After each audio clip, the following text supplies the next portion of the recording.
Ladies and gentlemen, welcome back to Terrestrial Material, where we talk about the material us terrestrials are interested in. It's Saturday. How's everybody doing on a Saturday? This is not usual for us, huh? Okay, there's the music. Enough with the music, man. Jeez. Every week I'm going to complain.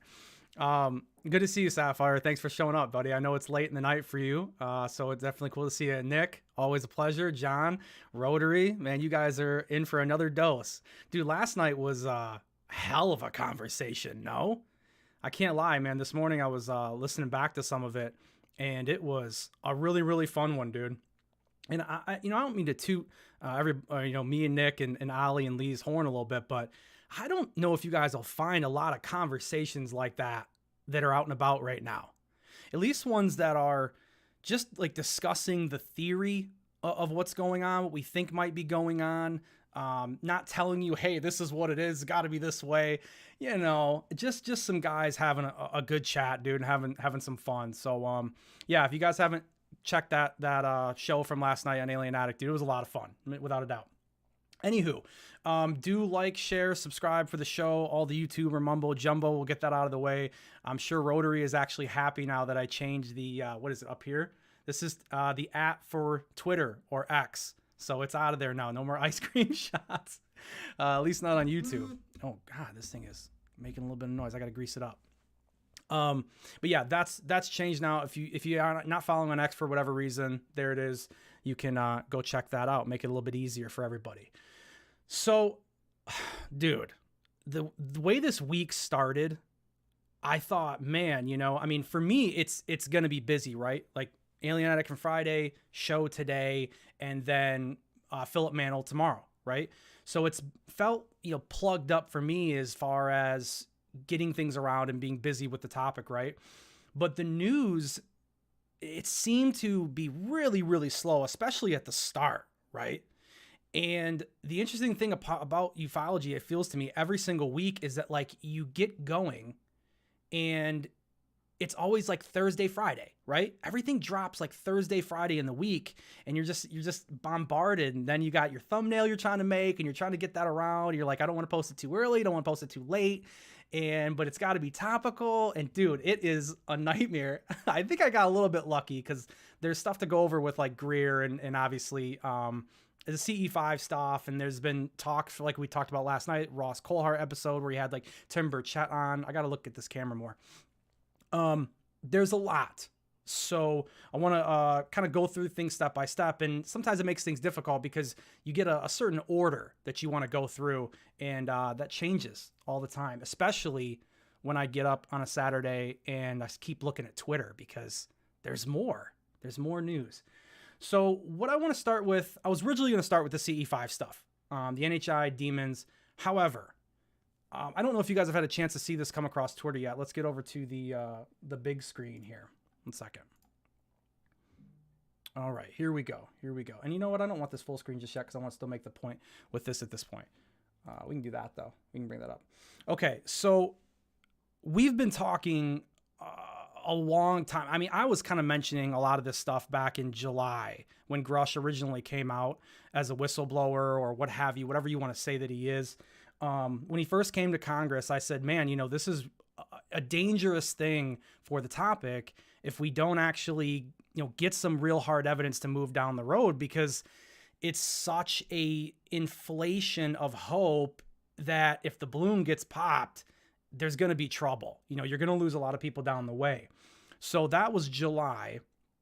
I think Cambian's got the running of 300 and some days and it says crush no evidence. But here we are this year. And I kind of was wondering if this was going to be the year where people were really going to start to maybe turn away from the topic, or just start to kind of turn on these people that they've believed really held the keys in the games at Hogwarts, the UFO Hogwarts, right? The Hagrids of the world. So that's probably enough preface, but you have Kurt from Theories of Everything coming out and making this video here where he's talking about how he's feeling about the topic. And this is really interesting to wake up to this morning to me. I'll go ahead and play the clip for you guys. My last interview with a UFO bigwig was 8 months ago. And in part, the reason for the lack of frequency with this topic it's because I've backed away. I've backed away. Why? Because I'm disappointed. And A lot of people are disappointed. A lot of people. Hell, I've looked at this topic for most of my life. You know, I mean, obviously you take years where you don't look into it as much, or, you know, the internet coming around and YouTube really helped kind of push a lot of the topic again in everyone's lives. But yeah, I mean, every single time you get a little bit disappointed. So I feel what he's saying here. and I'm dismayed. So the reason is that there's always the promise of some tangible governmental or scientifically sanctioned data that's just around the corner. Just around the corner. Buckle up. Buckle up. It's coming. There was the rumor of 40 new whistleblowers coming forward. It never panned out, but even if it was 140. I find it interesting that he says it never panned out, right? I mean, we're in April and he's already calling the game. And Kurt's had everybody on, guys. Kurt's had Lou on, I think, multiple times. I believe he's talked to Sheehan, right? Dude, he has been out and about with everybody, just rah, rah, rah, really interested. And we're in April, and this is what we're getting. Then it's the next question is, so what? Because there's only so much that talking can do. And I see acrimony developing in the people who are involved in the scene. So yeah, I mean, he's definitely. Let's play this part over one more time, because I think this is actually pretty interesting here. Then it's the next question is, so what? Because there's only so much that talking can do. There's only so much that talking can do. I don't disagree with him, man. I don't. It's a silly situation, you know. Now, the trap that I think a lot of people fall into, though, when they look at the last 6 or 7 years and how a lot of the potential real phoniness that's going on here, let's keep it real, pack the steel here. A lot of the BS-ery that's going on. I'm losing my train of thought in the middle of what I'm talking about. There's just a lot of people getting upset about it, man. And excuse me. So what a lot of people fail to realize, though, is that the topic is older than the last 7 or 8 years. So what a lot of people are doing is they're getting upset about the topic, and they're saying, well, Elizondo lied, or Chris Mellon's, a liar, TTSA never gave us a spaceship. And they're instantly wiping out the entire topic of ufology, 80 years, over 7 years of bullshit. This is where everyone's going wrong, in my opinion. I still think the jury's out on a lot of cases. Look at what we're going to be talking to Philip Mantle tomorrow. Pascagoula, dude, incredible case. What does Lou Elizondo have to do with Pascagoula? Nothing. These people have nothing to do with all these other parts of the topic. So you gotta keep your head on straight. Don't let it sway you too much. Be skeptical. Always be skeptical. I've always said that ever since I've kind of tried to step on this scene here a little bit and have a whatever size voice, very small, I'm sure, voice that I've been able to put out there, which is keep your head on straight, man. Keep it on the swivel. Look around. Don't just jump into the very first emotion that you have, or like we've been saying, you'll take the same bait, but from another fisherman. And I don't want to do that. So obviously this is a big clip. Everyone's like commenting on this clip right now, but this is someone who I didn't expect to hear this from Kurt already in April.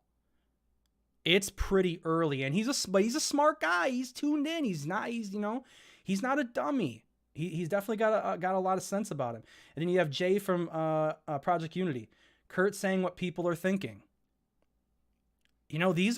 Jay's heavy on the side of believer, and he's been wavering lately. If you watch what he's been talking about, it's interesting to see that change up, man. Very, very interesting. And I think there was one other part, maybe not, because I didn't clip it just yet, but let me see. No, I don't think there's anything else on that.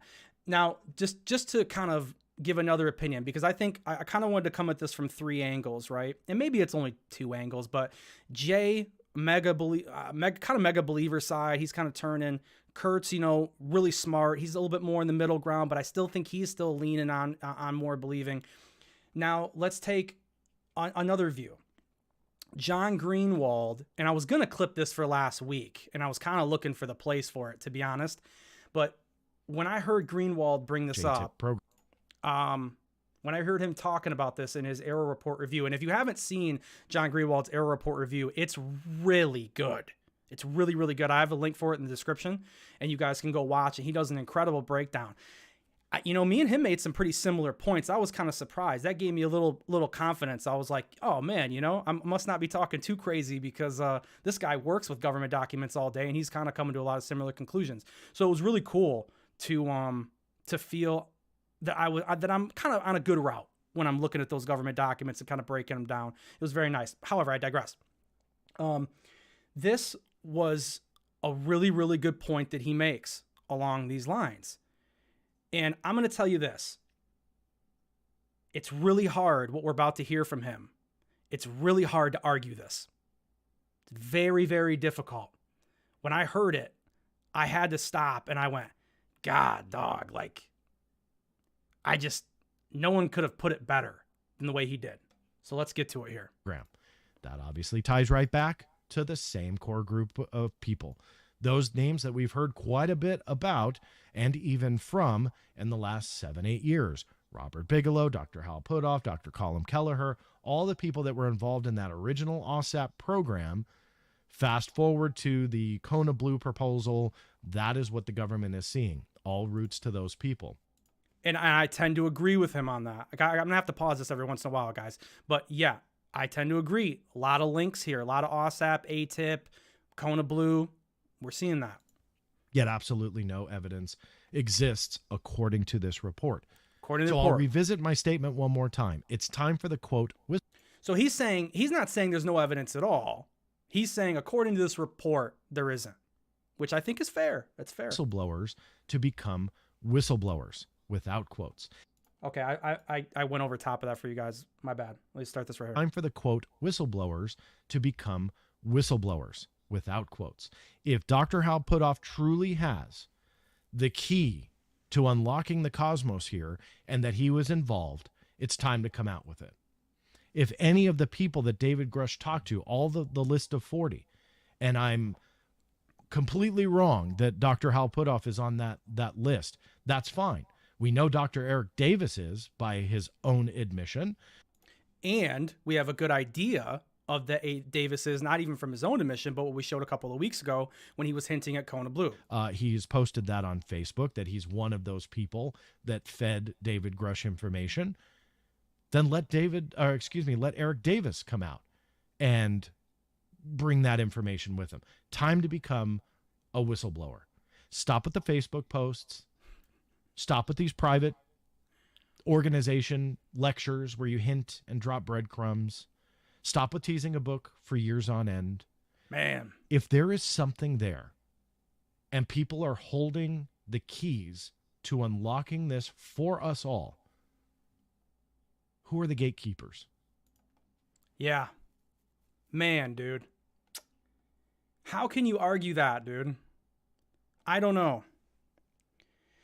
It's the biggest thing that annoys me nowadays with the topic is how many more years do we have to wait? And sometimes I say to myself, am I just being selfish, man? Because I want to know before my time is up. But how many more years, man? It's time. It's time for people to be whistleblowers, man, without a doubt. You got this is kind of what I think a good example of what he's talking about here. I won't play this whole clip because there's a lot going on here, but you have Sheehan and Whitley Strieber here, and they're talking about how on the panel that would have been created with the UAP Act, that they would have had a hybrid alien on it and stuff and all this stuff. And it's look, there could be hybrids. Okay. Whatever. That's, if you want to believe that, that's fine. Whatever. But why these stories? Why not just go ahead and bring the stuff out at this point? And I laugh because, Joe Mergia, and this guy is mega believer. Once again, another example, same theme that we're on here. Does anybody really buy this? My bad, I got to zoom in. Somebody yell at me, I got to zoom in on these. Does anybody really buy this? I feel like, and I don't want to speak for Joe, but this is just my opinion on Joe.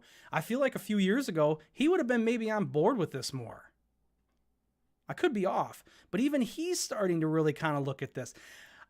I find it so interesting to see this tide change, because it's rolling around, you know, it is moving. And we're seeing a lot of, not only the terms change, but we're seeing almost teams change. But I don't want to say teams, because I personally don't encourage that, man. I want people to just be more in the middle and kind of make up their own mind, and, you know, take the truth from each side that they find that they find acceptable, you know, that they find makes the best sense for them, and kind of act accordingly. You know, I wish I could play, I wish I could just choose whatever music that I wanted to play on YouTube, because I was listening to a song that came on right before this that was perfect. It was a song by a band called Dance Gavin Dance, and the lyric is, he's like, "Give me a break. Is there anybody even left for me to trust for GD's sake?" Yeah, I mean, that's how Kurt feels. Kurt's looking for, you know, somebody to trust, man. You know, what's going on? He just wants to know, I am dismayed. Dude, you're not alone, brother. A lot of people are dismayed. It just depends on, you know, how you deal with it going forward, without a doubt. All right. I didn't memorize exactly where these bookmarks were in this process, so we want to go through a lot of this here. Obviously, shout out to Skyfire News every episode. You know, they pull some nice clips, and yeah, we want to appreciate them. If you guys aren't following them on Twitter or X or whatever you want to call it, they do give really good daily updates. So this clip was kind of making its way around, where Congressman Burchett says that Stephen Greer's CE-5 UFO protocols are opening people up to demons. The demon portals. For $1.99, you can buy the app on was it Google Play, YouTube, or Google Play and iTunes, and you can open portals yourself, supposedly to demons. I don't really subscribe to that personally, but it's still probably a pretty interesting little clip. So let's go ahead and blow it up and we'll listen to it. Of a demonic.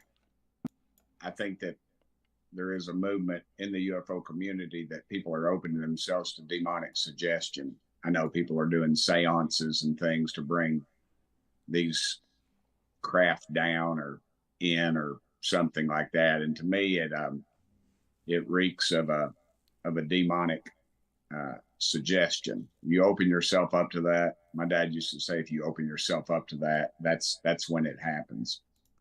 He might not be wrong when it comes to, you know, opening yourself up to demonic things like that. I mean, it is interesting. I think I got a clip we're going to go over too that goes over kind of the breakdown of the number of how many Americans, the percentage of Americans that is, that believe in, you know, God, higher power, and then how many people believe in NHI.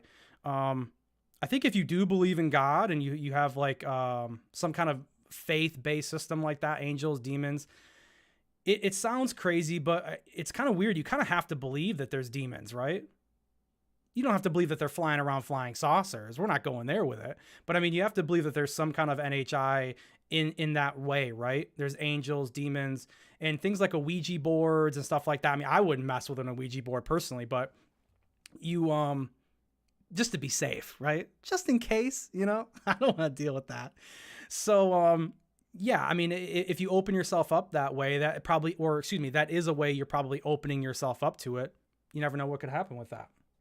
And not within the UFO movement, but I worry about that because there is a growing community that's what they do, and they talk about their spiritualism and things like that, and you know, it has all the essence of a classic seance, and I worry about that. I really do. You know, So you're talking there about things like CE-5, where there are groups that do meditation and they draw the phenomenon they claim to be engaging with a non-human intelligence. Is that what's concerning you, that those kind of so-called CE-5 events, which are allegedly attracting the phenomenon, engaging with a non-human intelligence, the risk you see as a Christian is that might be demonic? I do. It's just... Yeah, I mean, I don't know. This is what I was kind of mentioning last night, is that I haven't really heard any CE-5 events that were bad, like demonic CE-5 events. You know what I'm saying? Have you guys, I was asking everybody kind of last night, you know, have you heard any of these? I mean, I know that there's obviously pictures and stuff like that. I mean, Greer has, why don't we just jump to it right now? Why don't we just jump to it? How many of you guys remember this video? Right? This was in Vero Beach, Florida. This was supposedly a Stephen Greer event, a CE-5 event that he was hosting. And yeah, we'll play a little bit of the audio here along with it, because I don't think there's music in it from what I remember. God. Whoa, just don't pop too up, much. Please crouch down and look, because you'll block our cameras. Get down, damn it. We're trying to film these flares, damn it. May move and stand up. Okay, you see these that are supposedly flares, right? No. Oh, no. No, that's a so ship. Let's thank them for coming. Wow, and it's a... Let's thank them for coming. The guy in the front goes, "It's not a drone, it's not a plane." And he goes, "Oh, no. And this is actually pretty funny that's coming up, too. Above the sea level. Please turn off your night scope, Charles. Off. Just wait for it here. He's going to say Someone's infrared or whatever. Yeah, that's Charles. Oh, whoa. That looks like a flare dropping in, no? And it's pretty overcast up here. It's pretty overcast, man. Oh, here they come. There are two. Whoever's right in the front, if you can kind of just stay low, because your head is right. You can get on your knees in front Yeah. of Oh, I thought he said it earlier. Look at this, how gorgeous. Oh, my goodness. Anyway, before he says it, we'll go ahead and stop right here. Does that seem demonic? Let's say it was real. Okay, I think it's flares. I think it's safe to say this stuff is flares, right? Let's keep it real, pack the steel.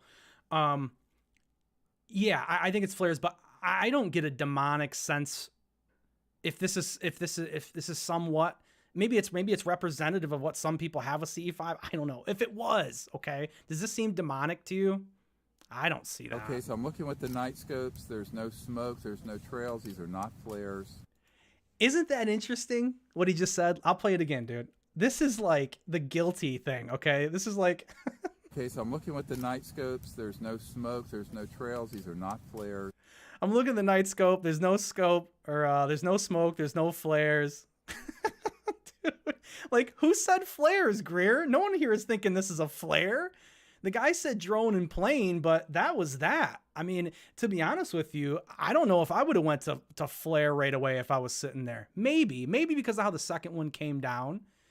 But I mean, if I really believed this and I thought this was what was going on, the way that second one drops in, I wouldn't have considered it being a flare. That wouldn't have been the last thing in my mind. Okay, I wouldn't need Stephen Greer behind me with a video camera saying it's not flares. You know what I'm saying? Like, you're kind of giving yourself away, no?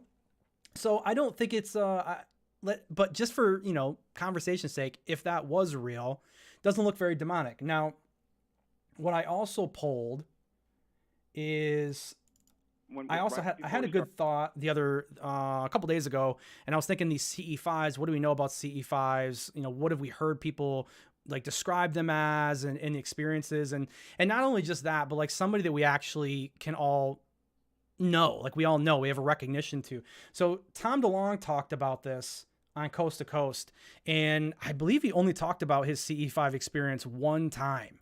And I don't think he ever spoke about it again because he was so against the experience and was kind of telling people, hey, this is demonic, essentially. I mean, that's what I took from it, that these were at least of a malevolent being of some kind, that he didn't want people doing this. So I thought it was interesting because his experience didn't seem like that. So let's play this clip here. And we're probably going to start and stop a lot because it's coast to coast. This meditative kind of the protocol, it's step by step. You got to do certain things. I remember telling them, okay, I don't think anything's going to happen necessarily. We should try this. But if anything does happen, it's going to happen at 3 in the morning, And the two guys that were with it's going to happen at 3 in the morning. Sorry, guys, the volume's going to be low on this clip. It's just the way that it was. So I'm, do your best to hear. Sorry. We're like, why 3? I don't know. It's just what time it always happens. If you read about people that have like abductions, or if they have sightings, or anything that's weird at night with this phenomenon, somehow it always happens around that time, or a lot of the time it does. So we go through like a couple hours of this meditation. Nothing happens. And then finally we're like, okay, it's time to go to bed, So we all cram into this tent in the middle of nowhere. I mean, we are in the middle of nowhere, and the fire's still going on outside the tent, so it's kind of all illuminated. Yeah, they were out in the desert. They decided to take a trip out in the desert, and they took some beers, and they went was drinking, and they decided they wanted to go try CE-5. Yeah, in there, so you get sleeping bags, right? Say a few dumb jokes, and we go to sleep. I wake up and I hear hundreds of people talking around the tent, like so many voices. I can't make out anything. It was a chorus of voices. A chorus of voices, which I thought was an interesting way of saying it too, because, I guess, I don't know. It's choir of angels, right? Chorus, choir. I get same idea. It seemed angel relate, like an angelic way to describe it. The word brings that feeling of angel, a chorus of voices. A chorus of voices never sounds malevolent, right? It just doesn't. Then all of a sudden this thought enters my mind instantly. Oh, it's just a bunch of special ops soldiers on some multi-day hike coming through our tent area. Everything's cool. And why would you think, I will criticize him on this. If I heard a chorus of voices, that wouldn't sound to me like special ops guys walking around. I'd hear the clanking of, gear and maybe some guns and, people talking, smack back and forth, how guys do when you're in groups like that and you're rolling around on patrol. That doesn't sound like a chorus of voices. It was kind of a weird leap that I think he went through on that. Just interesting. I mean, it's his experience. What do you think? It's real or whatever, what have you? But I just thought that was interesting. We're good, and I close my eyes, open back up. The fire's out. A couple hours have passed, and I was like, "What the hell was that?" So I woke everybody up first thing in the morning, super early. And I was like, "Oh my God, did you guys hear that? Did you hear that? Did you hear all those voices?" And one guy was like, "No, not at all. I slept fine." But the other guy was like, "Yes, I heard people talking all around our tent." So I wasn't the only one. So I didn't feel too wildly crazy. But this is where it gets really interesting. George, John, is it John Keel, the researcher from? So I believe he's going to talk about a similar experience right here that I thought was interesting that connected to CE. Well, connected was similar to his experience. The 70s. Yeah. Our good friend Jeremy Corbell actually Instagrammed his book Trojan Horse not too long ago. It's from the 70s. It had a reprint, and because Jeremy Instagrammed it, I was like, I want to check that book out, so I bought it, and I'm reading it, and I was like, oh my God! Somewhere around the first third of the book, he gets into this whole. This is from the 70s, mind you. Tom, will you get to it, please, Tom? I got to pause it every once in a while. You're holding me up here. It gets into this whole scenario where a lady sees a UFO, or a car gets pushed over to the side of the road, and then she hears a chorus or choir of voices, just so many voices she can't hear what it is. They're swirling around the entire area. And so there you go. That's the gist of that. So he relates his CE-5 experience to what another woman felt like she was experiencing after her car crash, which is actually kind of interesting because Steve French, who is he's on the show from time to time. He's been working on the gaming channel for a little while. That's why you guys haven't seen him. But when he had a really, really bad car accident, he talks about feeling they rolled a truck. I mean, I won't tell the whole story. I think he's maybe told the story in our Angels and Demons episode that we did like a couple of months ago. But he said that he felt like he was pulled out. He felt like he was pulled out, maybe by an angel, something, So, the thumbnail and everything, I always try to stay true to the thumbnail so you guys don't feel like I'm clickbaiting you here. That's never the goal with the thumbnail. Is CE-5 safe? I mean, we can't really get down to that answer to really give you a real answer on that. But I think if you wanted to conjecturize of it right now, give it a little conjecture, assert, if you will. I'll find the right word at some point. It doesn't sound like it.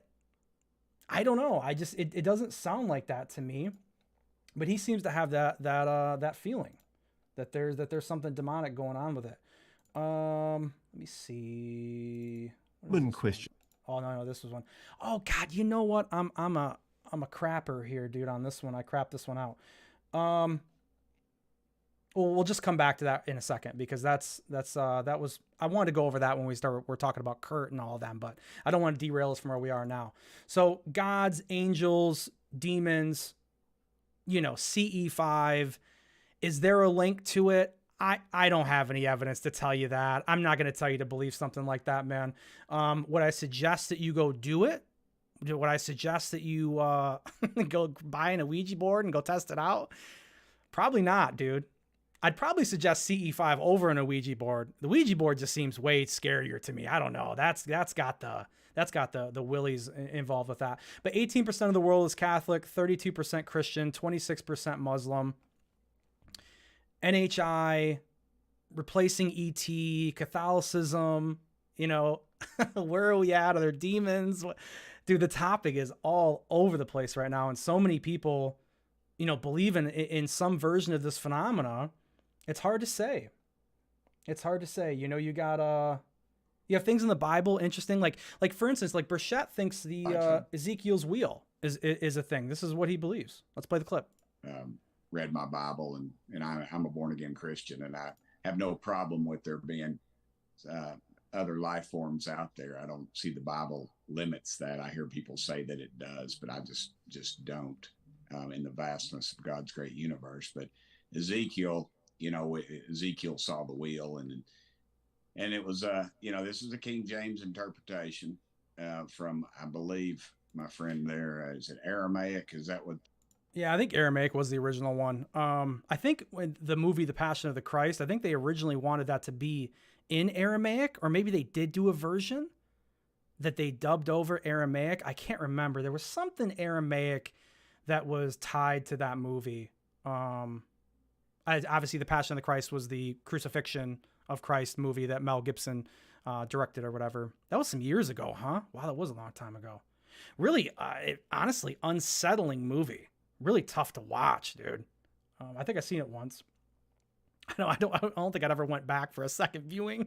You know, I think one was probably enough on that for most, but maybe there's people that kind of watch it every year or something like that. I don't know, just to kind of be a reminder for their own.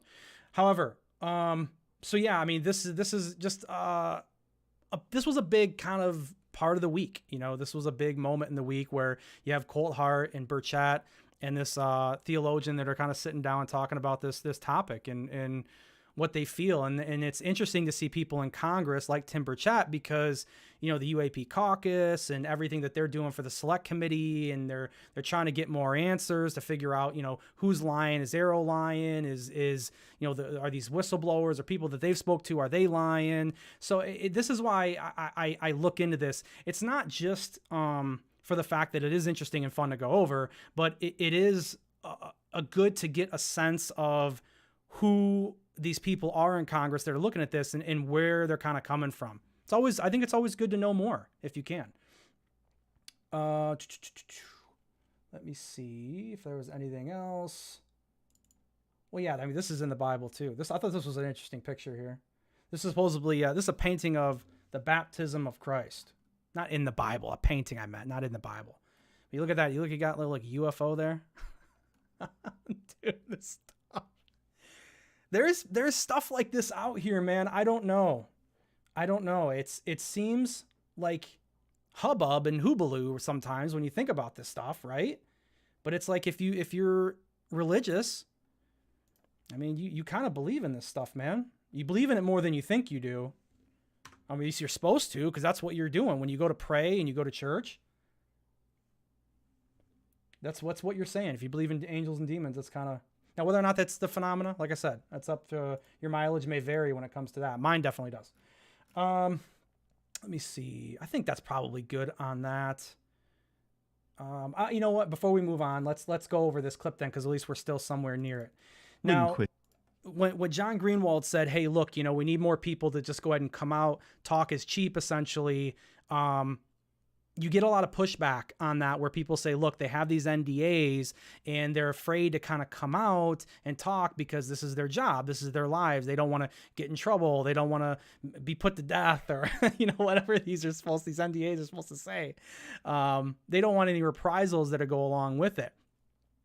On this show, I thought this was a really good question that was asked to him. And I think he kind of gave a crappy answer, to be quite honest. But this was a good idea for how these guys could come out, because I want to get rid of their excuses, okay? I want these guys to come out. So let's get rid of these excuses for them. Questions we get from people is, This one from a guy who's got the Twitter handle Empirical Peace. Why don't the whistleblowers come out with their stories simultaneously? This would neutralize retaliatory actions by the secret keepers.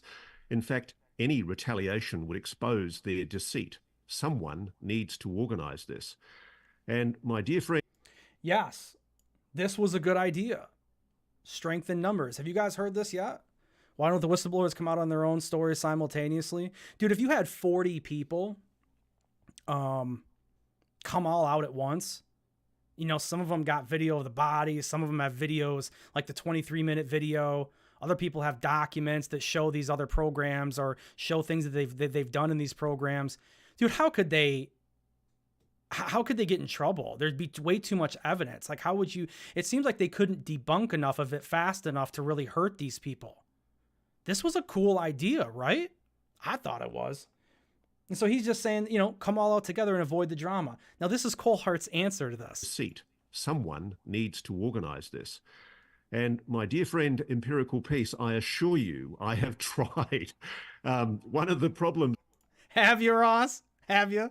Because you never talked about it before. We have is that the good people who are operating on the inside, who are, I'm told, working inside this so-called legacy crash retrieval reverse engineering program, working allegedly on non-human technology, they are all operating under very, very tight non-disclosure agreements and security clearances. Yeah, the guy's question was the way around that, Ross.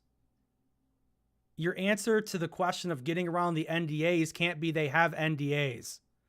Come on, dude. This was a really good point, and it's a really bad answer to this question. And that's how they make their living.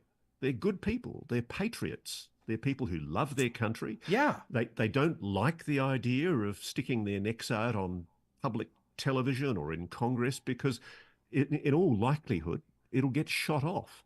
And even though... Well, no. If they come out together, that's the point. They won't. There may be safety in numbers. They think individually. So they're all... They think individually? I mean, come on, bro. At some point in time, we have to stop giving these kind of excuses. It's a terrible excuse. Well, they all think for themselves. That's cool. Hey, listen, there's a thing called Discord. Get them all in a Discord chat and ask them, has anybody done that? Has anybody opened up a group chat on X and tried to get some of these guys together? Or on Signal or whatever messaging service they use that they feel safe on? Have we asked?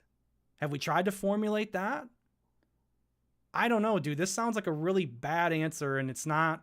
It sounds like he hasn't tried it because he doesn't give any examples of what he's done to try that method, right? Terrified of losing their security clearance, and the best way of intimidating people inside this system is to remove their security clearance. And this is why Senator Chuck Schumer's legislation was so important.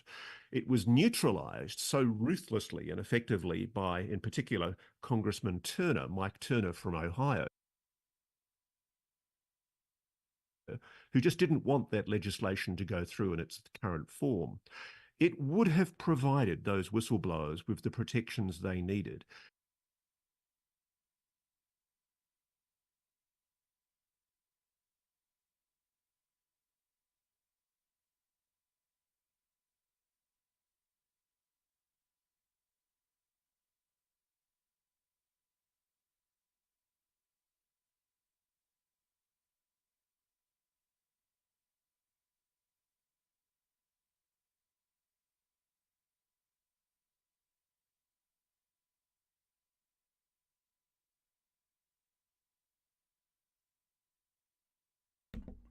Oh, good Lord. I'm muted.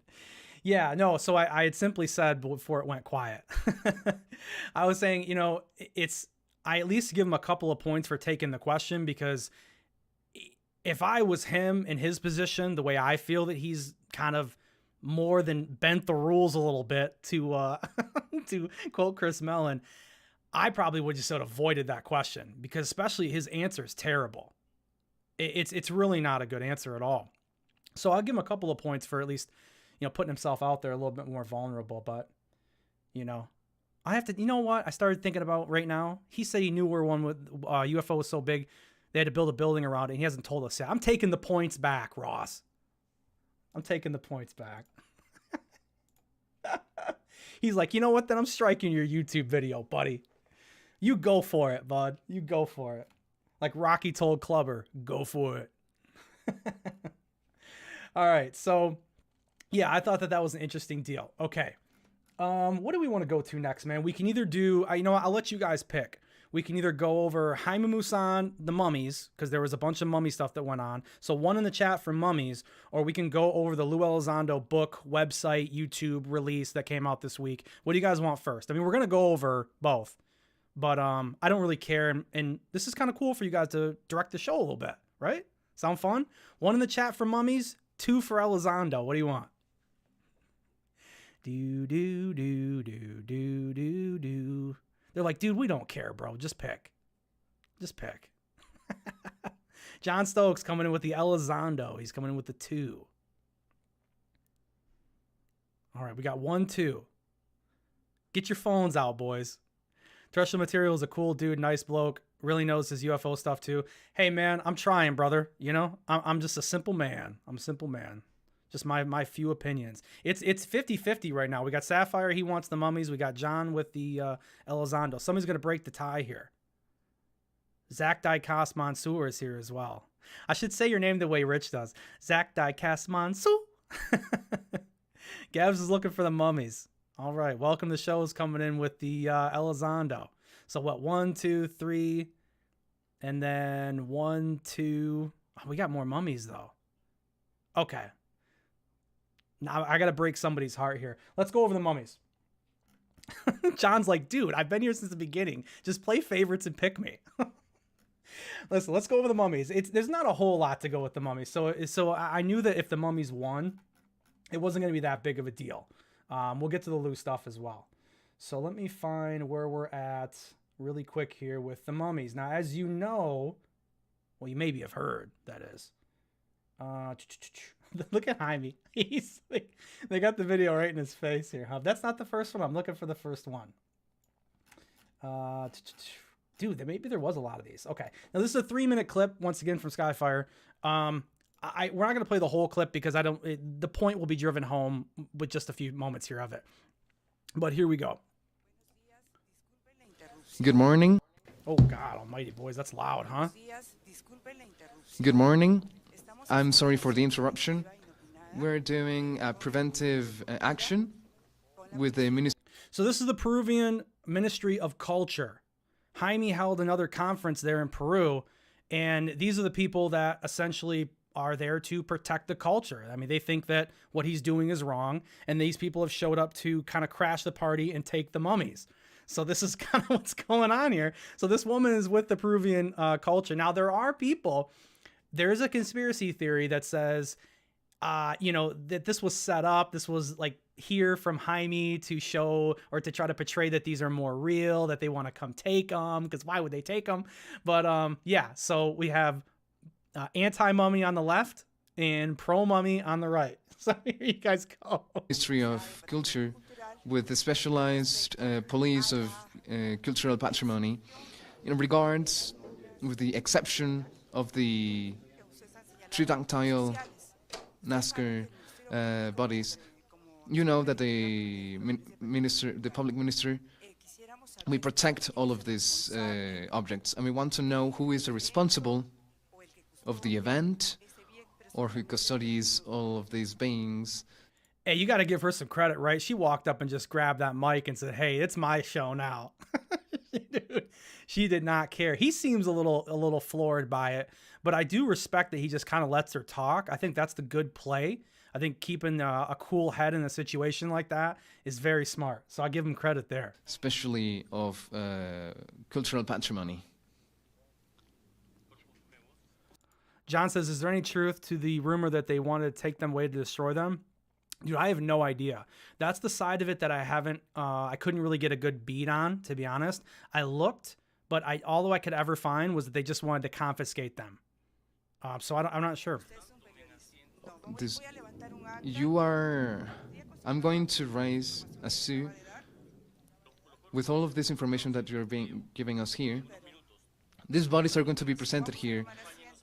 Please, can you please take a seat? No, I cannot.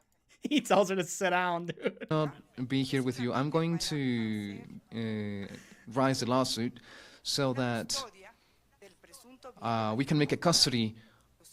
So she says she's gonna create a lawsuit to take custody. Yeah. So I don't think she mentions any further than that. Of these cultural patrimony. It's a custody that, according to our laws, according to the Culture Ministry. I'm going to let you talk now. And this is their lawyer. Okay, that's all. I'm going to play the clip because everything else is kind of redundant.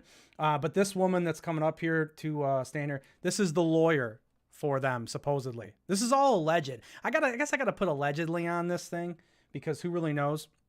But I did want to show one other thing that I thought was kind of interesting here. I grabbed this because at first I was like, the Ministry of Culture, like, who is this, right?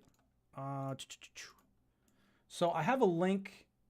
In the description for this website. From what I could find, now don't hold a gun to me here, okay? But I found that this is a good representation of their website, I think. So the general directors, God, I can't even read today. The General Directorate for Cultural Affairs is responsible for protecting, disseminating, and promoting our country's cultural heritage abroad, as well as cooperation and exchange in culture, educational, sport matters with other countries. So yeah, I mean, I believe this is them, the people who showed up right here. This is their website. If you guys want to go take a little look-see, do a little bit of digging on your own there, it's there for you. So that's what they're doing. I assume that they don't believe these are real. They think this is bringing a bad name. And they've had enough, okay? They've had enough over there. So that's that. And now we got to get a reaction from Jaime here. Boy, we're at 48 minutes. We're probably going to go over the hour again today, guys. And, you know, God, like I said, I always try to push at that hour, keep it right at the hour, but there's just too much. There's too much. Maybe I'll just stop talking about that. Maybe we'll just let it go an hour and a half. It goes and we go with it. So let's get Jaime's reaction to this. No?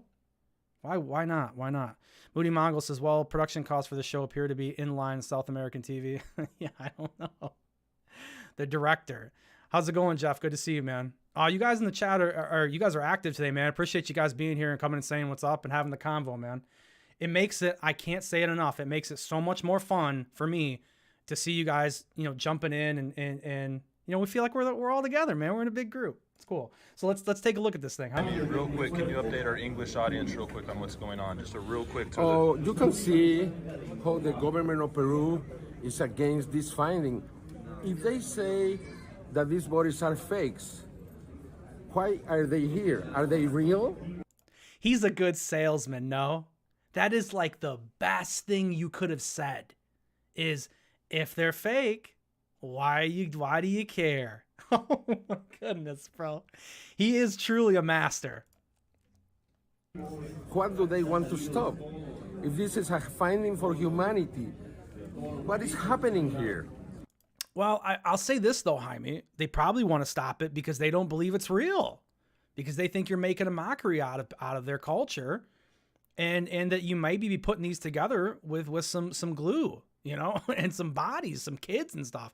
Look, I'm not telling you guys where to lean on this. I mean, I think everyone's smart enough to make their own decision. Me personally, I don't think these are real. Okay, I'm not here to promote that these are real. That's not my gig. But I do find it very interesting what's going on, because it's not that it's just kind of an interesting conversation. This just keeps going.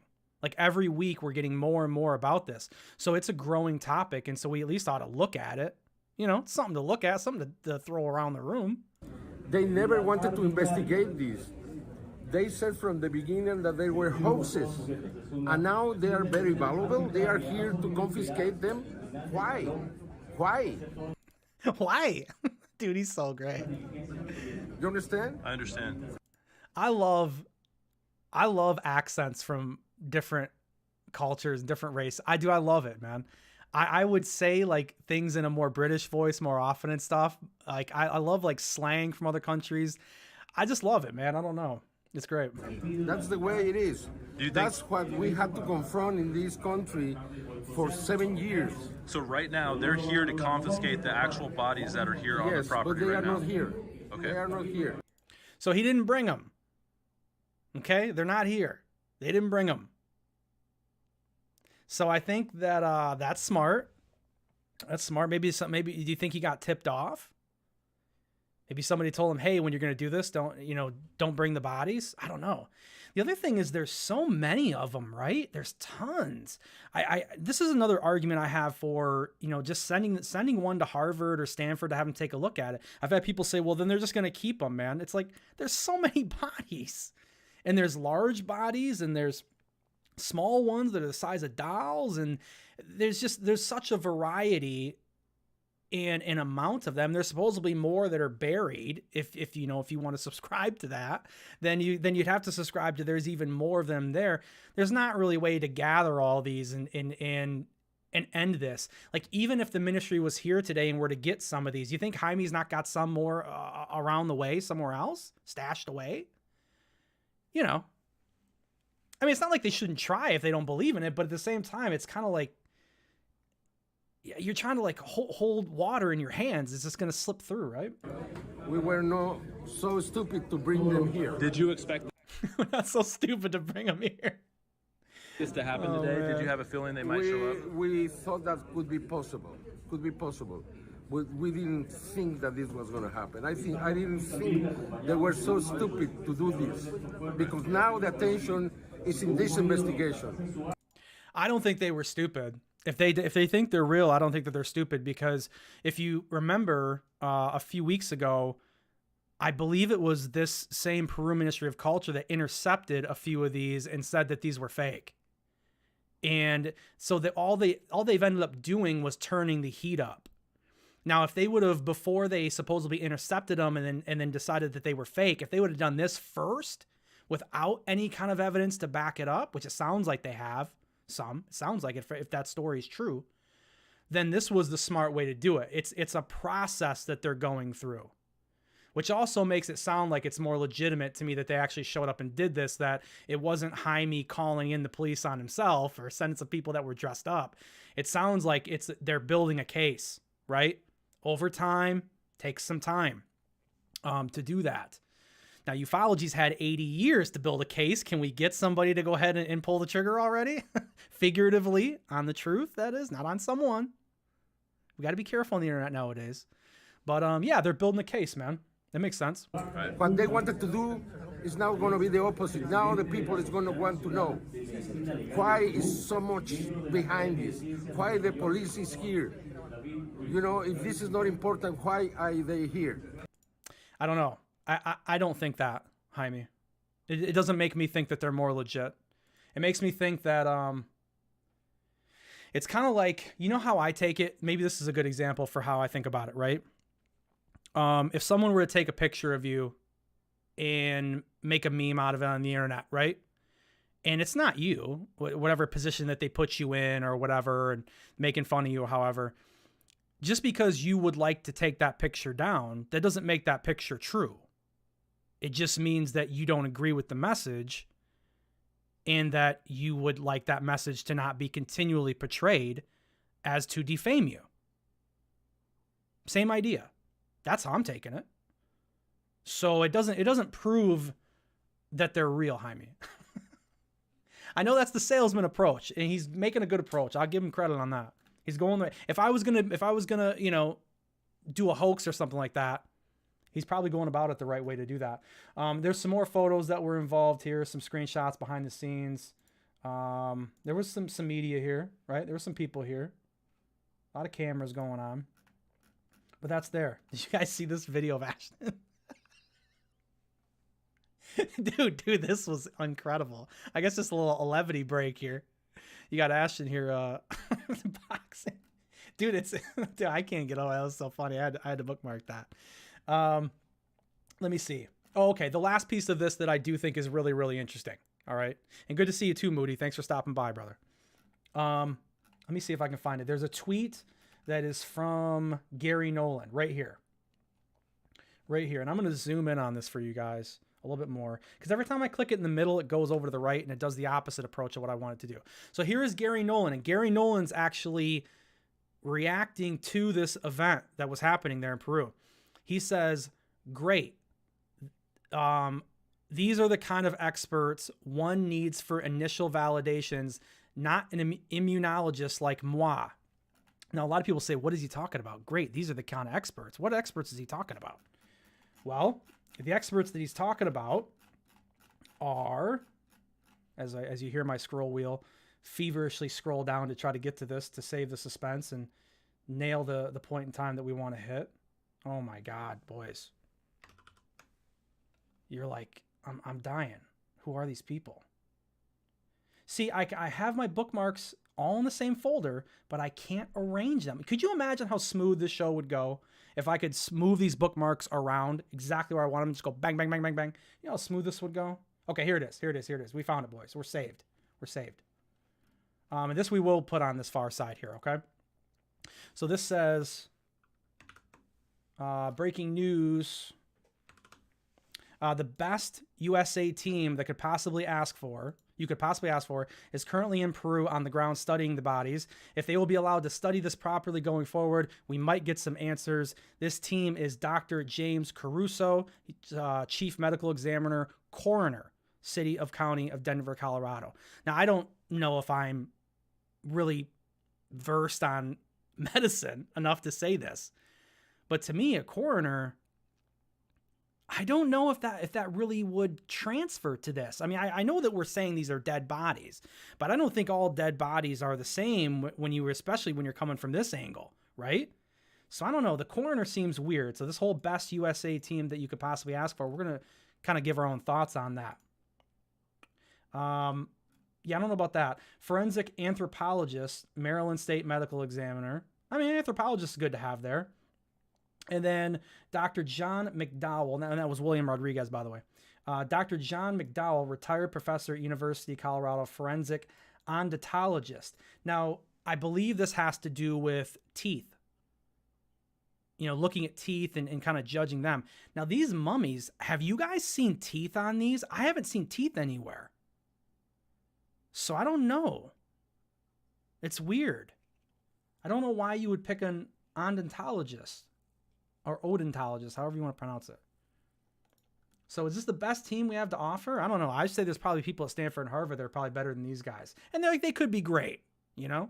But it just feels like to me that, like, look at this. The best USA team. They keep trying to link the USA to this whole like mummy thing.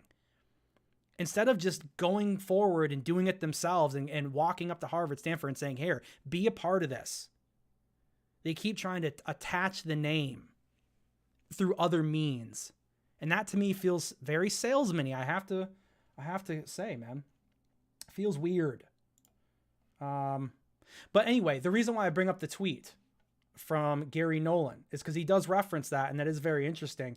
But every single moment that there's been a big, here it is again, right here. Every single time there's been a big event with these mummies, almost every time, at least 2 out of the last 3 times, Gary Nolan has found a way to distance himself. Every single time. The first time that the mummies came out, Gary Nolan said, you know, I trust Jaime. They'll figure it out down there. They've got what they need. He doesn't want to be a part of it. Okay. And then now they get these quote unquote experts in here, the best people that they could get from the US. That's what that guy said. Okay. It's his opinion. And he puts himself even further out of the picture. So he says, great. These are the kind of experts one needs for initial validations. Not an immunologist like moi, not me. Don't ask me to come down here and look at these. How much of that do you guys think is actually PTSD from that Atacama alien situation with Stephen Greer? Was serious. You think he doesn't want to be fooled again? You think he doesn't want to feel like he's been put on again or used to push a narrative that he might not agree with? I mean, let's be honest, dude. Like, a lot of people looked at him as a really good source on what was going on with the Atacama. And he took a lot of heat. And, you know, whether or not he thinks that these are real or not, I don't want to put words in his mouth, but it seems like he's reticent this time. He's going to stay home. He's like, yeah, see, you don't need me. You don't need me. That's interesting. I don't know. Okay, enough with these mummies. Let's get on to the Elizondo stuff. John's like, Jesus, finally, you're done with these mummies. Good Lord. All right, so and just to kind of give you guys a little heads up of what's coming here. So we got the Lou Elizondo stuff. We'll go through our Sora, a few AI clips. There wasn't like a lot of Congress news this week, so there's not like a whole lot to go over with that. But there's a couple of things that I'll pull up along the way. Let's get to the Elizondo stuff. So Lou Elizondo made kind of headlines this week again for this book. I mean, every month it feels like we get a new rumor about this book and what's coming. But I had a little bit of a moment here where, boy, I felt confident. Okay? And not confident in like we'll land right here at the Green Street. This is where we have to start this because I have to correct the record, because over here at Terrestrial Material, if we get something wrong, we're not embarrassed about it. We just correct it and we bring you the right information because I think that seems pretty fair because I am surely not perfect. So Stephen Greenstreet tweets, and this is the first that I heard of it. Google Books has a new listing for Lou Elizondo's upcoming UFO book. Oh, good Lord. It states Elizondo became director of U.S. government's highly sensitive Advanced Aerospace Threat Identification Program, ATIP, in 2008. This is false. I tend to agree with him on that. I do agree with him. I do think it's false. ATIP didn't have any money. If you want to say it's a portfolio, it was a fun project for him, cool. But I don't agree that it was a governmental program because there was no money. Money talks. This book actually claims Elizondo, and he goes into these claims. However, this is not the contention that I have with Greenstreet. So as we scroll down here into this tweet, which it's going to have to because we got to get over here on the side. Here I am. Look at me. Just trying to get in there and be helpful. And to be honest with you, I think Greenstreet took this as me being a smartass. You guys can judge it. I didn't mean it this way. I'll read my tweet to him in the voice of how I wrote it. So I put the publisher's wrong again. It's not going to be John Blake. Dead giveaway. Like that. That was the tone. Unfortunately, you can't get that through Twitter. So he says, provide evidence the publisher, Jake Brooks, is wrong. Thanks. I took that as him like definitely challenging, but I feel like he was kind of being a smart ass. No? I thought he was kind of being a smart ass. So I'm driving in the car when I actually read this, when I get to the point where I read this. And so what did we talk about in February? John Greenwald tweeted out, and he tweeted out these photos here where he says, actually this isn't the best one to go to first. The best one to go to is this. So I said, I'm going to provide it, right? I'm going to provide him with the evidence. Former Pentagon UFO official Lou Elizondo to reveal shocking details in new book. And you guys probably can't read it, but the highlighted area here says HarperCollins, that this is the publisher. Okay. And then when you look in the original tweet, the link from Google is, let's just go to it. Here it is, John Blake, right? Boom. This is the link, John Blake. So I said to him, it's not it. And here's the proof. So I screenshotted because I was in the car. I pulled over, of course. Do not text and drive. Do not screenshot and drive. I did pull over into the mall by me and took these screenshots. Screenshot 1, screenshot 2. Okay? I think John Greenwald's a pretty good source. This is what he does, right? So I took that. Greenstreet says nothing. No response at all. And so, which I thought was kind of weird, but then I was like, oh, okay, maybe he's looking it up. Maybe he wasn't being a smart ass. And then John Greenwald posts, since I posted the above, which is, he's relating these to these pictures, the UK rights are through that publisher. John Blake lands shocking memoir. So John Blake is correct. This is. And so what do I put? Oh, damn. I stand corrected. Thank you for clearing that up. Okay? John, you know what? You got to get this out there better. You got me looking like a fool out here on Twitter, John. Damn it. I go to trust you. You got me looking like a fool. So no. So fair enough, right? So it is John Blake. It is John Blake. So there is some truth when it comes to that. So when you look at that book again, this is kind of what we know about the book. Page count 320. It's an ebook. John Blake, Elizondo is the author. November 7th, 2024. Now that's what a lot of people are gonna, or what Elizondo questioned last time. How you doing, Heather? Good to see you. This is what was kind of on the docket last time, right? November 7th, 2024, where Lou had essentially called into, I think, Fesser's show and said, look, this isn't right. It's not the right date. It's not the right blah, blah, blah, blah, blah. Okay. Lou ends up tweeting again about this, as we got to find it here, and we will, because we're tenacious. And but he tweets again, essentially just saying, hey, yeah, look, it's not, the date isn't correct. Okay, here it is. Again, many have speculated the release of my book in November. This is from Elizondo. Please know there is no official release date yet. Once a date has been identified, I will be the first to let you know. Thank you for your patience. Now, this is what he says. Again, many have speculated the release of my book in November. Please know there is no official release. He's not saying that's wrong. He's just, I feel like he's like, look, it could be the date, but I want to save the date. I want to, get that information out myself, right? So he's not saying it's wrong if you really look at what he's saying. And we kind of got to ask ourselves, would it make sense for the book, November 7th, 2024, right? If the book came out in November, a lot of people are thinking that the UFO topic is going to really slow down, especially, I do. If we don't get any whistleblowers, we don't get any hard evidence before election time this year in the US, that it's going to go dead, and probably very dead.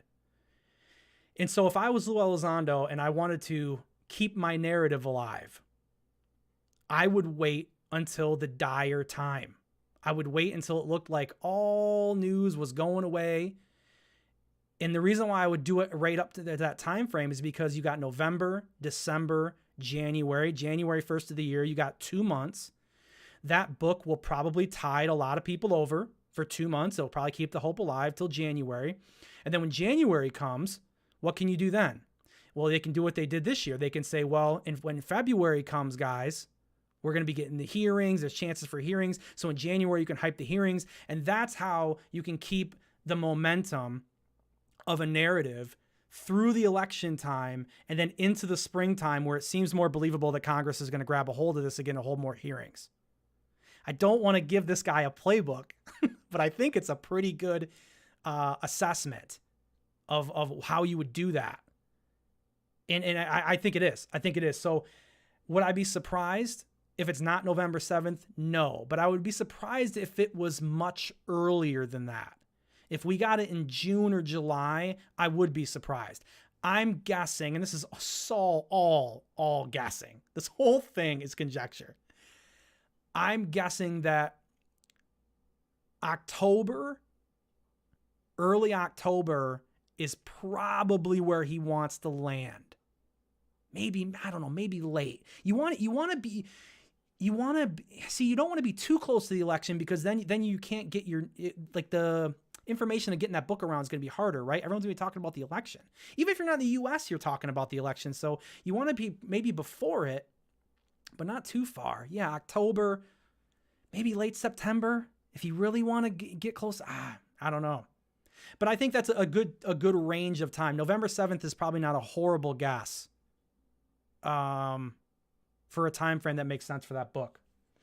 But that was not all. I digress. That was not all that we got from Mr. Elizondo. LouElizondoofficial.com, the website. Now, this was a big deal too. I think he had a website before, right? But this is like the facelift, I'm assuming, of it. But it says, welcome to the home of Luis Elizondo. Yeah, here he is. Check him out, huh?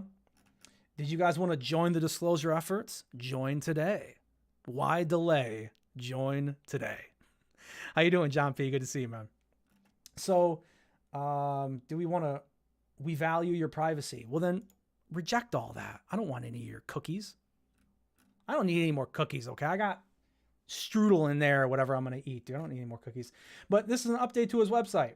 And a lot of people were kind of wondering whether or not this was real, because a lot of this information, I think this came out on April 1st, that he tweeted this, which was also kind of funny. So I'll give him, if he was going for humor on that, he succeeded. I'll give him points for that.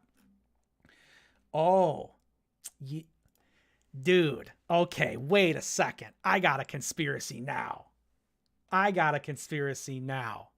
Look down here.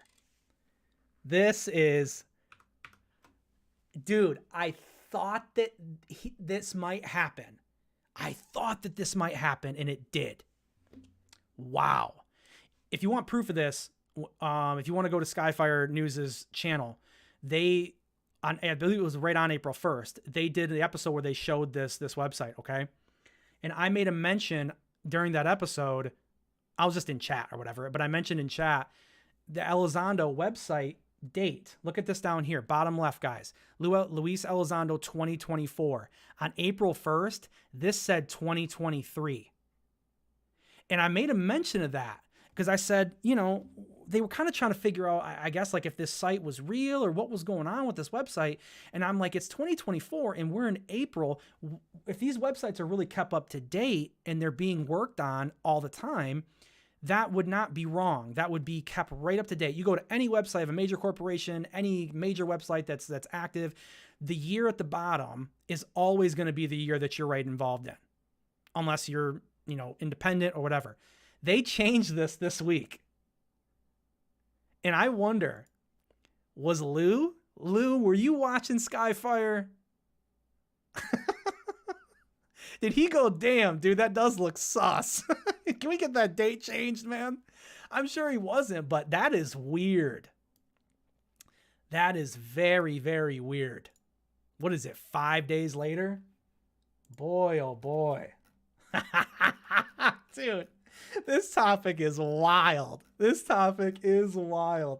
But anyway, yeah, because I look for the dates, man. I want to see the dates. The date's going to tell you everything, right? That's why I was trying to look for the publisher of the book. Let's get down to the nitty gritty, Let's not, obviously the website looks cool. You got all this stuff, but let's get to the what we can really find the fact with. And then also he has his YouTube channel that is up and about. As you can see, so Twitter, and I clicked these too because I was like, are these real? Yeah, these are links. These go right to him. It's right to Elizondo here. Oh, did I close it? I closed it.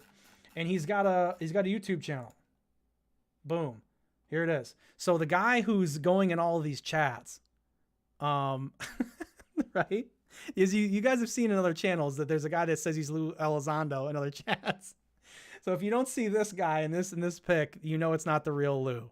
So unfortunately the joke is kind of over, I think, for that guy, but look at that. I leaked my subscriptions over here. We got NASA, Skyfire, Alien Attic, Lou Reviews, Goof On, Alien Girl, Scientist, 30 more. These are we'll leave those there. We leaked them. But yeah, so he's got that up. So if you want to go over there and sub, should we sub to him? Should we sub to him live? What do you guys think?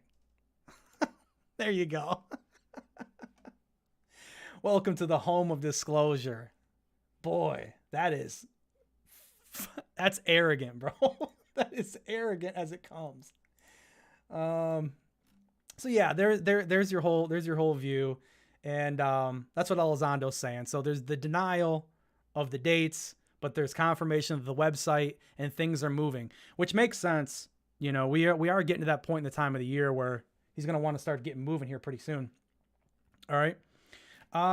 Before we get to the Congress stuff, let's go over a little bit of fun here. Or do you guys want to end on the fun? You guys want to do the Congress stuff, or do you want to do the Sora stuff? Because there's a lot of Sora stuff, quite honestly. Let's do another ask. One for the Sora news, like the AI, the open AI, the videos and stuff like that I want to go over, or two for the Congress news. One for Sora, two for Congress. I'll go over a couple of these bonus featured tweets here while we're doing that. So this guy says, yo, Tom DeLong, where is this stuff? You need to call me, dude. I'm $5,000 shareholder. This is the sixth and last time over 5+ years that I'm asking nicely. Dude, could you imagine that? So this guy, Eric Hermanson, I don't know who this is. No offense, Eric. I just, how am I supposed to know everybody? This is the spaceship. Lou says this is 100% a hoax and a bad one from the early 2000s. Lou is right on these, huh? He ain't gonna let them get a step out of line, dude. So there's that, and then here you go. This is another picture. Tom DeLonge machinery from somewhere else. Secret machines. Oh, it's somewhere else, all right. It's definitely not in this guy's hands because he's got $5,000 on the line. He ain't got anything out of it. So what do you guys think? This is the first time I've ever heard anybody like come out publicly like this and say, hey, it's a lot of money. You know, 5 G's? That is, that's a lot. Good to see you, Gabs. Tough decision. You know, just throw a number out there. You'll get it either way. You'll get what you want. Yeah. You think this is going to continue? Think people are going to keep asking? I would assume so, man. Over 5 years? Dude, it wouldn't have took me over 5 years to complain about $5,000, bro. It's $5,000. You know, can you imagine the computer you guys would get for $5,000 if you're a gamer like me? It'd be incredible what you get. You get the best of everything. 1440p monitor, 4090. All right. I'm not going to dream too much here for you. So yeah, so we got people asking for the money back. Tom doesn't reply to this, does he? I highly doubt it, right? You wouldn't want to reply to this. The people who you think would reply have, you know, Lou, Green Street's in there. The dog pile has happened for sure, without a doubt. Yeah, Tom's not going to respond to that.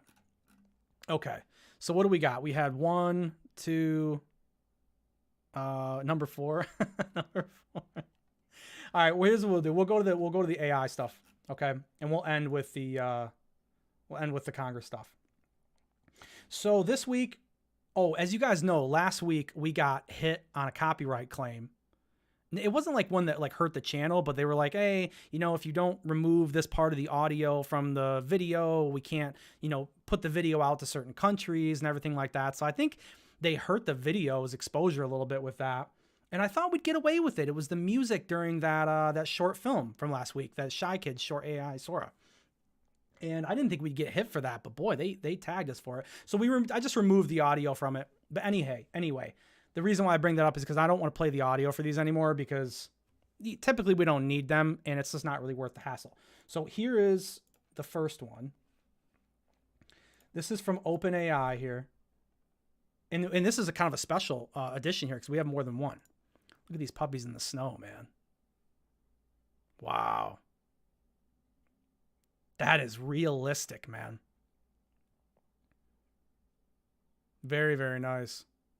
I mean, it's a really high resolution, so you get that kind of AI made feel because, I mean, it's not perfect, but look at the snow on that, man. Every little individual flake. Look at the individual flakes on the nose. The definition on the hairs. It's freaking great. Let me go full screen with this guy. Sorry. The interaction's really good. Take a look at this. We don't just look at these for fun. We also kind of like to break them down a little bit. Now watch when the dog on the left runs his face across. It really does not only disturb the snow on the face of this dog, but it does, you see it move the hair, the individual hairs. This is awesome stuff. Wow, look at that. And then if you look at just the little details, like watch when the ear comes down off that dog. Very natural. Very natural. Oh, man. I love it. I can't get enough of these, man. They're great.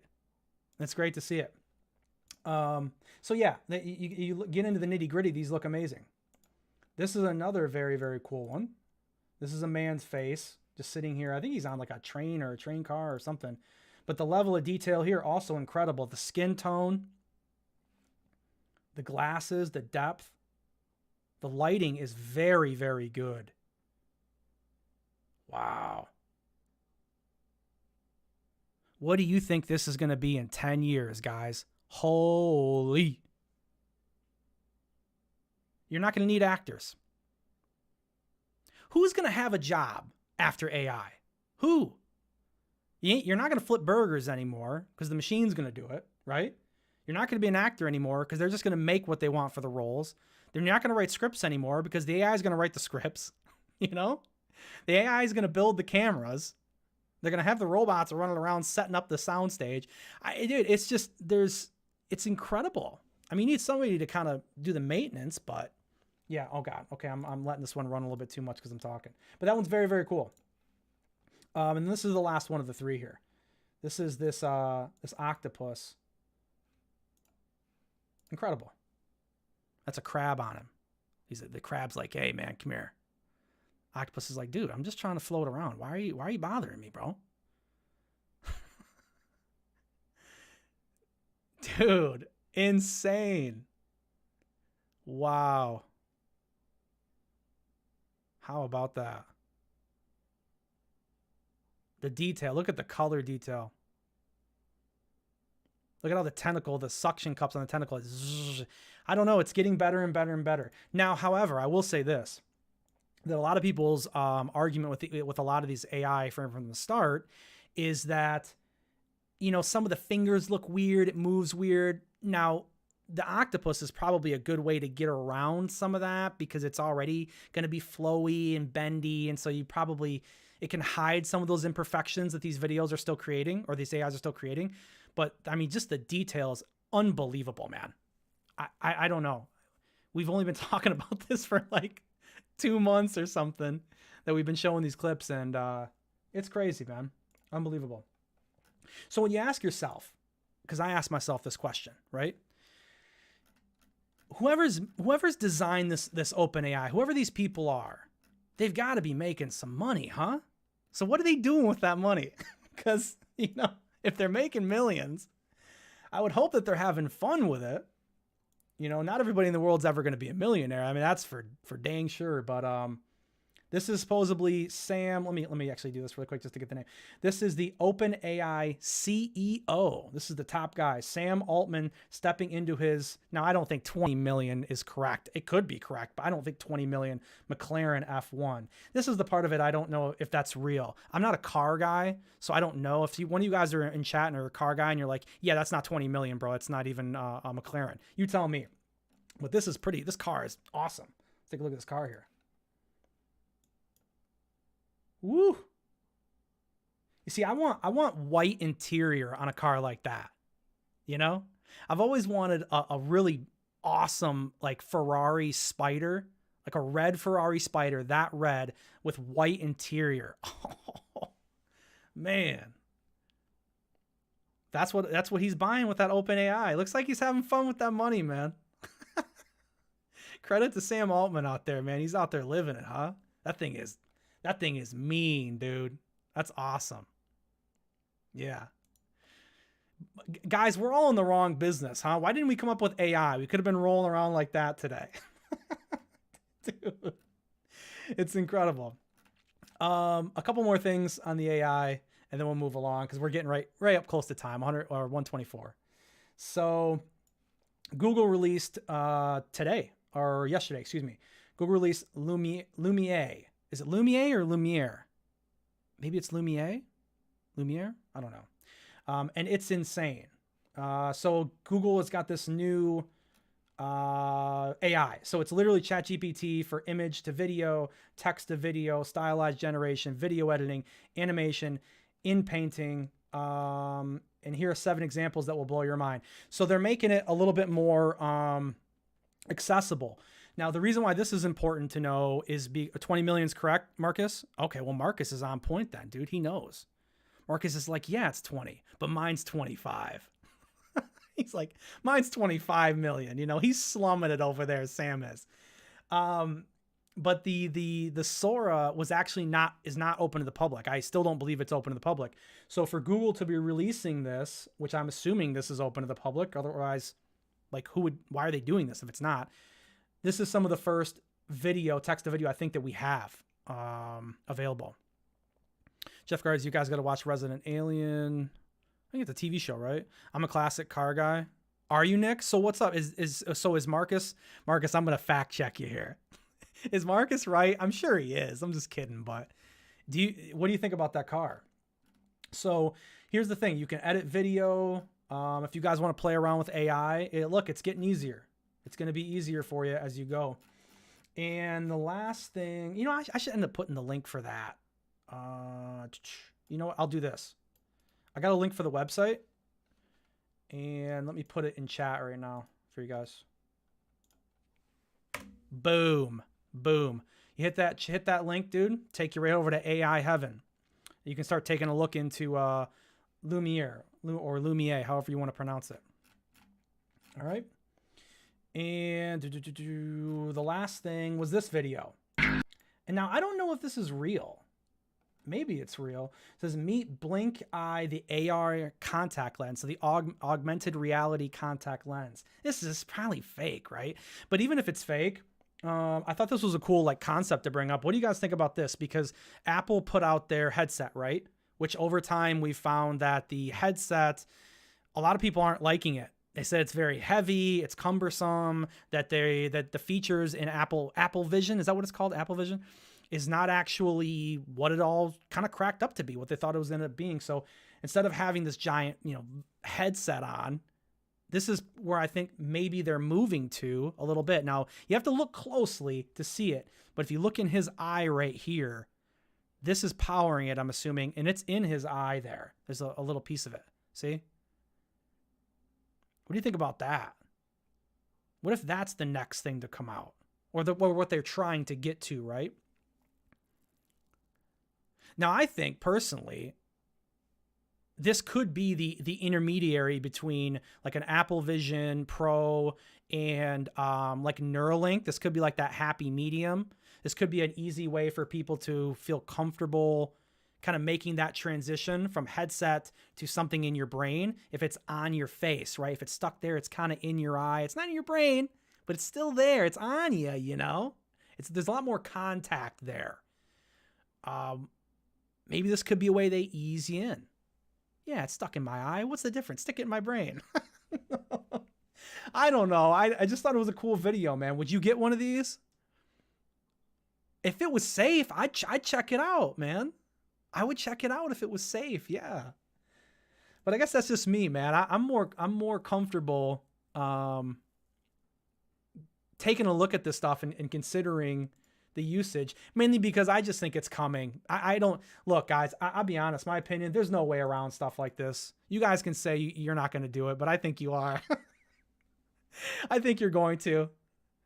How many people said they weren't going to move off the flip phone? How many people said I'll never use a smartphone because, they're going to track me? Dude, you got that iPhone in there in your pocket. Come on. You got that Galaxy phone. Everybody bites in because they always find a way. They find a way to make it really convenient. They find a way to make it cool. They find a way to make you feel like a loser if you don't have it. That's really the kicker. If they can make you feel like you're isolated, boy, that is sales right there. But providing a lot of benefit to your life, they're going to say, hey, you're going to be able to, if you have a pain in your stomach and you wonder what's going on, do I have a problem? You don't have to go to Google and type it in. Well, just look down at your stomach. It'll tell you what's wrong. It'll assess you. It'll give you an x-ray. It'll tell you what's going on the fly. Think about that. Think about how crazy it would be if they said to you, wait, you don't want to get a Neuralink? You don't want to get an eye implant? Well, what if your child had a problem and they said that they were ill and you didn't know what was going on? Wouldn't you feel more comfortable being able to look at your child and tell what the health problem was right away so you couldn't be late to the hospital with them? See how tricky they'll probably get? Man, they're going to pull at you, man. They're going to pull at your heartstrings. They're going to do whatever they can to get you to buy into this stuff. And frankly, it'll probably work. It'll probably work, boys. Boys and girls, ladies and gentlemen. Not playing favorites, all right? Heather Birdie's in the chat here. Okay, let's get on to the Congress stuff. We went through the Sam Altman car. Everybody's jealous of the nice car. We'll move on here to the Congress, and then we'll end it out. I did pull up this tweet from UFO Intros Kimball. I thought this was a pretty good little piece of digging he did here. So this says the Schumer Rounds Amendment to the 24 NDAA used non-human intelligence 21 times and extraterrestrial 0 times. Very interesting. The AARO report used extraterrestrial 62 times and non-human intelligence 0 times. Boy, there are two sides, huh? I thought it was interesting because, yeah, it draws that line in the sand, right? We can see where these two sides are, right? I find myself in that little middle area, this sliver in between. I'm trying to be right there in the middle in that little dark spot. Because there's things I think with the AARO report that were interesting. There's also things that I think were with the Schumer report that were interesting. And I think there was crap on both sides too. But it is interesting to see that no matter what we do, we're always, one side is pitting themselves against the other. And we need that middle ground. So good catch, Kimball. Good catch, bro. Good call out to him. Which gets us along the lines, legislation. We're on point here, right? We're on topic. We're on the Congress news. What part do we want to go with first? So let's save I got a video that relates to Congress. That's a fun one. I guess we'll leave that to the very, very end, and we'll end the whole show on that video because it'll be pretty good. But Ask a Poll, shout out to Ask a Poll, Matt Laszlo. This guy, every episode, I'm going to give a shout out to this guy and tell you guys to go follow him if you're not. He does incredible reporting. He's right down talking to Congress in their face with a microphone.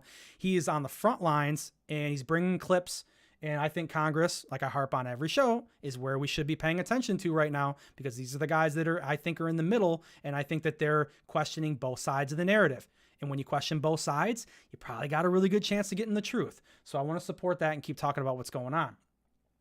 Matt Aslow says, don't forget, Andre Carson chaired the first UFO hearing in 50 years back, or in 50. Wait. Don't forget, Andre Carson chaired the first UFO hearing in 50 years. I'm like, wait a second. This guy didn't chair a hearing 50 years ago. I'm like, what am I reading?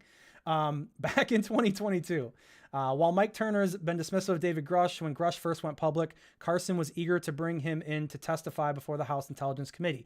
Now, why am I bringing this up? Because if I can actually pull it up right here, at the end of the year, or at the end of last year, Andre Carson also exclusively told Ask a Poll if there's ever a Senate Select UAP committee, he wants to be its ranking Democrat or potentially its chair.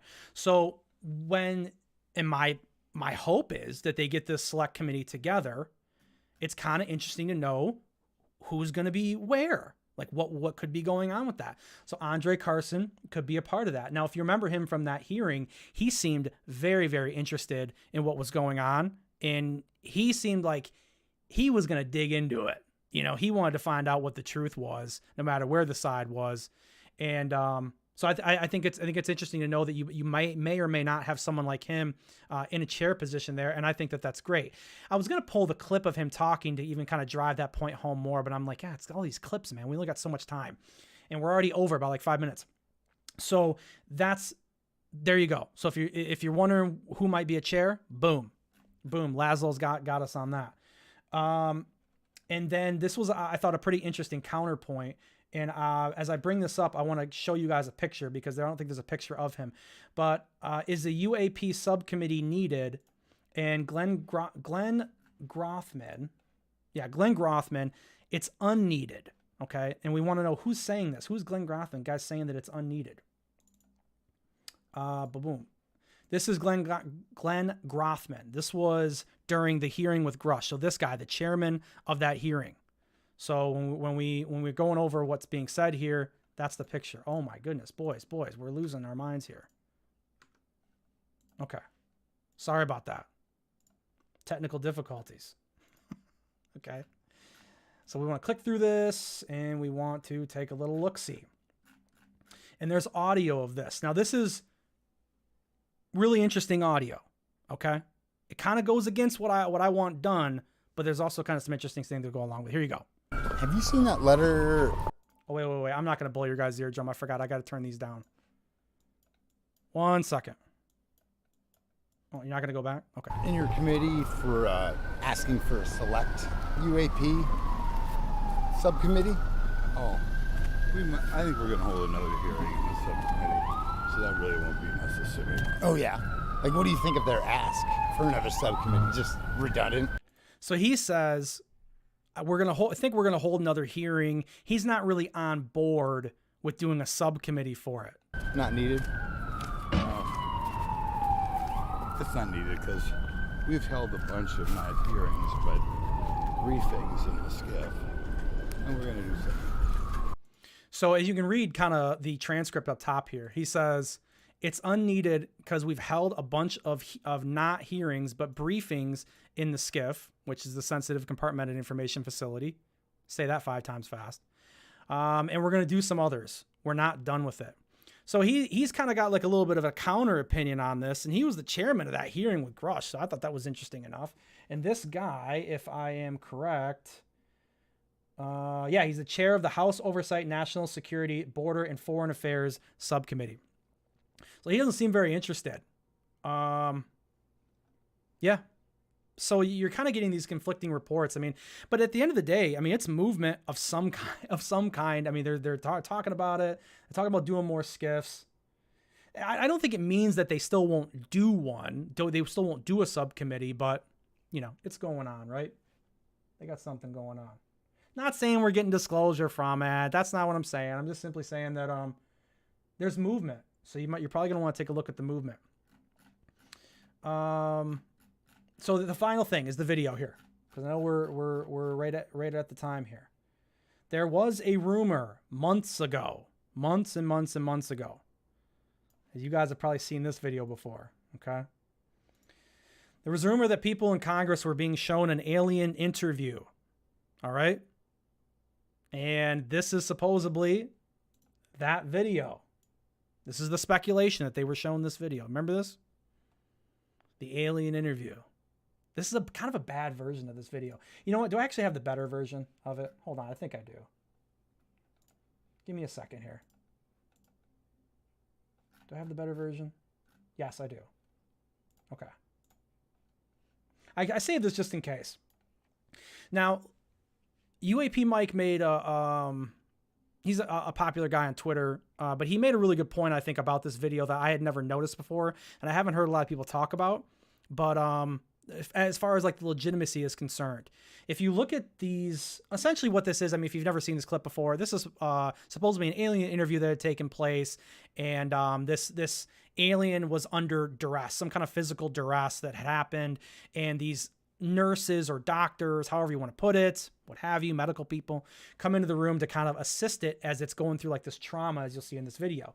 Now you look at this arm right here on this medical professional, we'll say that, okay? It's not covered.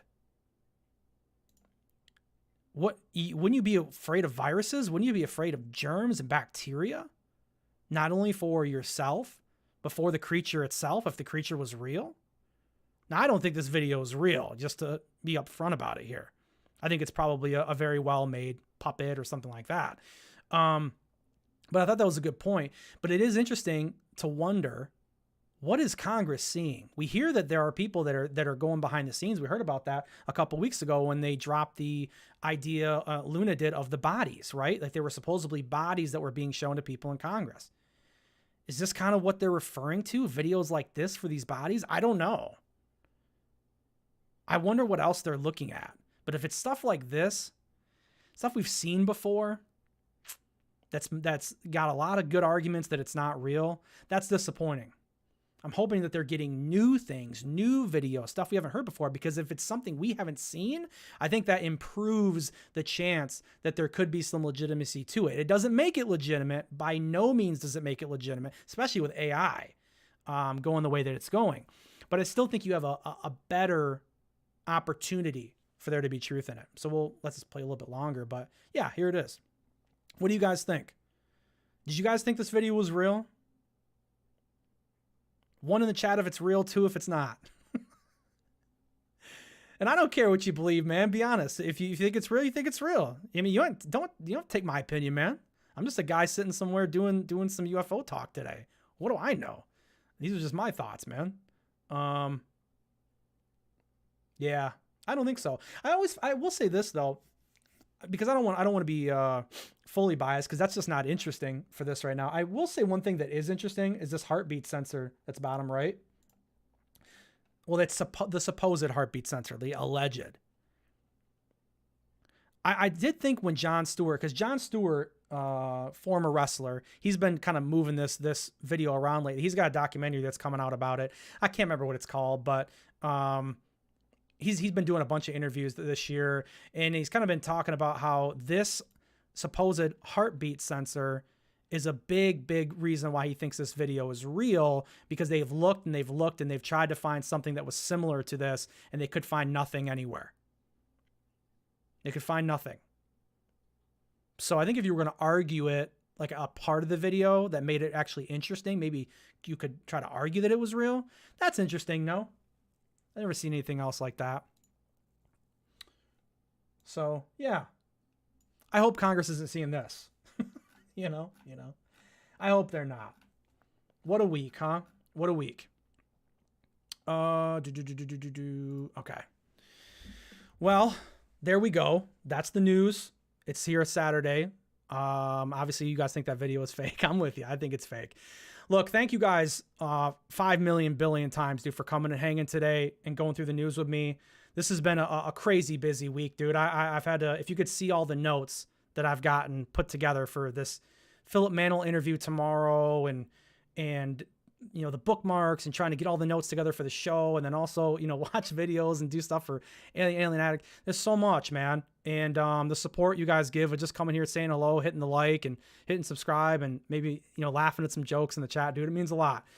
Now, obviously today, all the mushiness aside, today, even though it's real mushiness, today's Saturday, obviously, okay? No show tomorrow. Pre-recording the Mantle interview tomorrow about Pascagoula and his newest book. That I'm hoping to have posted by Monday night. The latest will be Tuesday, okay? The only reason why it would be Tuesday is because if I get into my editing chair over there, I got a computer over there, my Mac, and if I decide, hey, you know, I want to add some of this extra little bit of flair, I will do so. Here's what I will promise to you, though.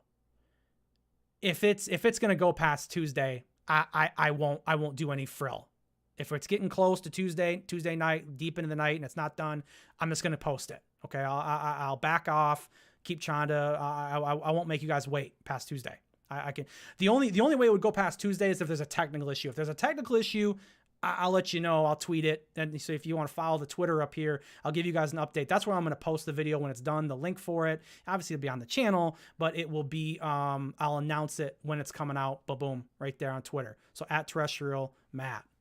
And that'll be there for you guys. But next week, we go right back to Sunday. Sunday, 1 p.m. Boom. You know, to be honest, I meant to give Mr. Mantle, I meant to give him Saturday as the option, I think, over Sunday, but I don't really care. It didn't matter at the end of the day to me, but I do love the Sunday thing, and I think you guys love Sunday. Unless you guys, look, in the comments, if you like Saturday better, I'll consider it, but Sunday for me is just chef's kiss, man. It's just chef's kiss for timing, and I think it's also really good for the news, because look, it's Saturday, and we got news today before the show that I had to try to fit in.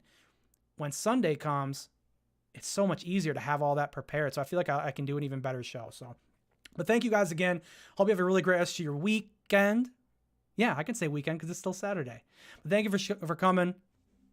Like, share, subscribe, and we'll see you guys again before you know it. All right? See ya.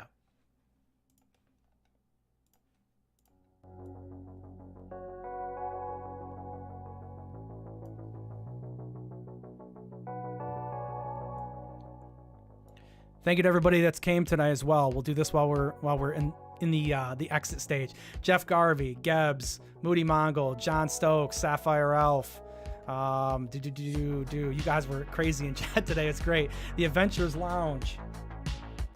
John P. Adventures. I should have done this when I had the camera on. Heather Birdie, thanks for coming by. Zach Diecast Mansu. Steal that from Rich. Jeff Garvey. Rotary, as usual. John Stokes, you guys are always here, man. Really appreciate you guys. Enjoy the rest of your weekend.